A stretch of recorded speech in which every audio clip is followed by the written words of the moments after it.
Hi, I'm Bev McCullough of Flamingo Toes, and I'm super excited to be here with you today to show you how to make the Love to Quilt quilt that's in my book, Make It Many. And this is published by Martingale, and it's out right now, and it is full of 13 mini quilts, all with a little touch of embroidery, and they're all so fun to make. And I have all kinds of ideas in this book for you in ways to customize them, make it your own. If you don't love embroidery, then I have a bunch of ideas in here for you as well, but we're gonna get you started on the embroidery train. I've decided to make up a version of this quilt with my new Daisy Fields fabrics. It's a really fun collection of blues and yellows and greens, and it's a really fun, bold colors, so I think it'll be great in this Love to Quilt quilt. So I'm going to show you how to start off with your hand stitching. The center of each of these blocks that are kind of the rounded blocks here are made with hand embroidery, and this is using the back stitch, and it's a layered back stitch, so it gives a lot of texture to the block and it gives really fun looks to the stitches. So I'm going to show you how to get started with a back stitch. It's one of the first stitches that you can learn to make, and it's really easy and fun. So what I've done is all the patterns are in my book, and so you don't have to hunt up anything to put in the center, though you can personalize the quilt. Maybe you don't love to quilt, maybe you love to cook, or you have a friend that you want to make it up for. So it's easy to change out the words, but because we're quilters, we're going to use all these fun stitchy words. So I have traced from the book onto my little background fabric the word quilt, and I used an iron-on transfer pen. These are my favorite for transferring embroidery. They make it really easy to get a fine line.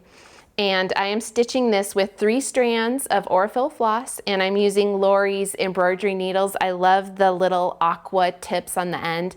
They make them so easy to thread and also to keep track of what needles are what. So I have gone ahead and put 3 strands of floss on my needle, and I've knotted it on the end because we are doing a mini quilt with this, and there'll be backing behind it. You can knot your thread. I know that with cross stitch, a lot of people don't like to do that with framing it and things like that, but because it's got batting there, those knots won't be a problem. So I'm just going to show you some quick stitches. I'm bringing my needle up from back to front here, and I am going to go ahead and just stake a small stitch. And we're going to start off by outlining the bottom tail of this cute little Q. And I'm just bringing my needle from back to front to do these little stitches. I'm going to come around here to the cute end of this tail and just back stitch. One of the tips with back stitching is you want to keep your stitches relatively close in size. That makes your stitching look really even and really tidy. Oh, we've got a little loop caught there, and that gives you kind of a more professional look. It's closer to something that, you know, it gives you the nice look of hand embroidery without keeping everything super tidy and tidy. So I am just outlining these lines here, and that's what you do with a layered back stitch. You kind of outline your work area, and I'm going to do one more stitch. You can probably tell that around the curves of this Q, I have tightened up my stitching just a little bit because it gives it a more curved look. So now that I've stitched around that a little bit, all you do to do the layered back stitch is you start filling in that area with more back stitches. It's a really simple stitch.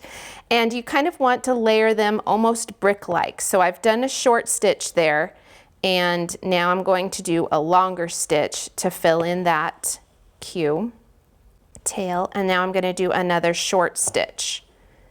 So you can see that it adds quite a bit of texture, and it's really simple and actually pretty quick to do. So you'll continue all the way around and fill in all of your lettering with those simple stitches.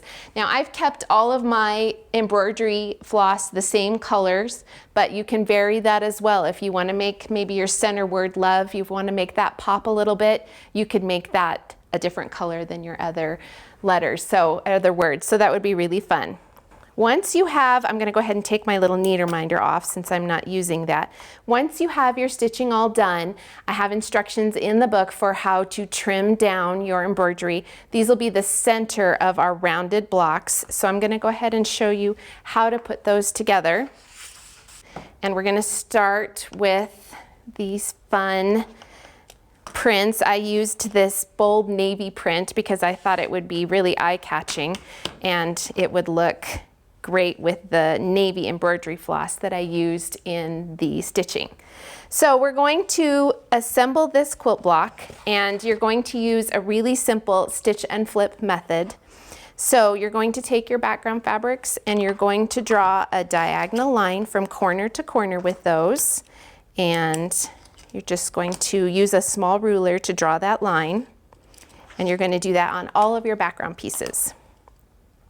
And all of the measurements for these blocks and all the patterns are in the book. Everything comes included. So I'm going to go ahead and take the piece I have here of my print fabric, and I'm going to align the background fabric with the line like that, aligned this way. And I'm going to sew on the marked line here.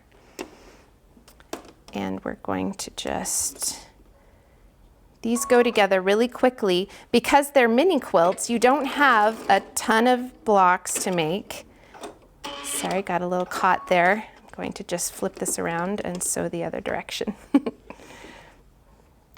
You don't have a lot of blocks to make for a mini quilt, so they go together really fast. And that's one of the reasons that I love mini quilts for decor. Of course, in your sewing room or anywhere you like, you can really customize them for holidays.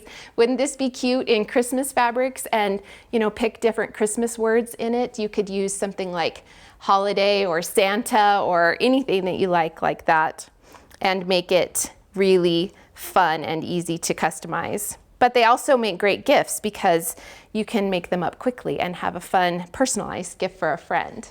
So I've sewn on that marked line. I'm going to do the same thing with this cute little print square, and then I'm going to show you how we trim these. And again, I'm sewing right on the marked line, not 1/4 of an inch away, because we're going to go ahead and just do stitch and flip with these blocks. I love how fast and easy these are. And there's no trimming either, which makes it really fun.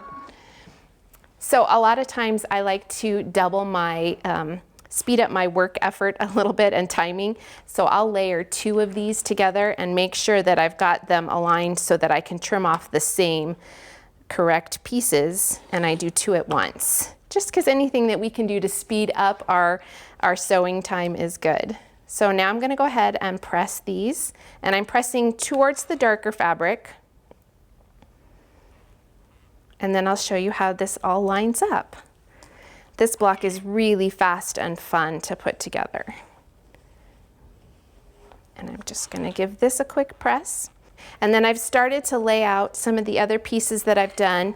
You can see that there are 2 of these longer pieces, and they go on each corner here. And then the small half square triangles that we've made go in the corners, and then there are 2 more print squares. So what would go in the center of this block is the embroidered piece that we've done, as you can see like right here. So you'll trim that down and assemble this block this way, and you'll make 5 of these for this mini quilt. Now this is a little bit of a bigger block on this quilt, so if you really fall in love with this one, you could easily expand the quilt and make larger versions and have a throw quilt, or even go crazy and do a king size bed. Okay, so now I'm going to show you how to do the kind of cute little star block. And we're doing the same method with this one. We're doing kind of a stitch and flip. So with this print square, we're going to turn this into a flying geese block. So I'm going to go ahead and draw on the background fabrics with my diagonal line on each piece. And I'm going to sew one on one side with the line aligned like this, because we want to make basically this block here. So I'm going to sew with the line aligned like that. And we're just going to sew on that line. This is a fun method, and it's a quick method for making a flying geese. You don't have to do a lot of trimming after the fact with this one. and it makes them really accurate, especially if you're not doing a ton. I love the method where you're making multiples at once, but if you don't have a ton to make at one time, it definitely goes faster this way. So I've trimmed off 1/4 of an inch away, and I'm going to press. And you want to give this a good press because we are sewing over the seam. You want to make sure that seam is pressed down really well so that it doesn't get messed up as you sew. So now we're going to take our other background piece and we're going to line it up and align it like this so it creates that triangle effect. And then we're going to sew that piece, and we're just going to stitch that down, and then we trim off the other side. It's really fun, and you can chain piece these. They're really easy and quick to sew together, and again, because we don't have very many blocks in this quilt, it goes together really fast. So I'm going to flip this over here and press. And then this gets put right here to assemble the rest of our block. So for the corners of our blocks, we have more of that stitch and flip method. You're going to take 2 print pieces and mark on the diagonal line with these as well. You're going to go ahead and just trace across. Make sure that you're using a pen that will show up on your fabrics. If you need to go over it a couple times, that totally works. It's not a problem. And you're going to align those lines so that they're away from the corner. So this line might be hard to see, but it's not pointing towards the corner. It's going away from the corner. And you're going to sew one of those on 2 opposite corners of this block. So I'm going to just take these over here and sew them both at the same time. And this gives a fun sort of angled look to the center of our block. So I'm just going to kind of stitch on that marked line, flip my block around, and sew on the other side.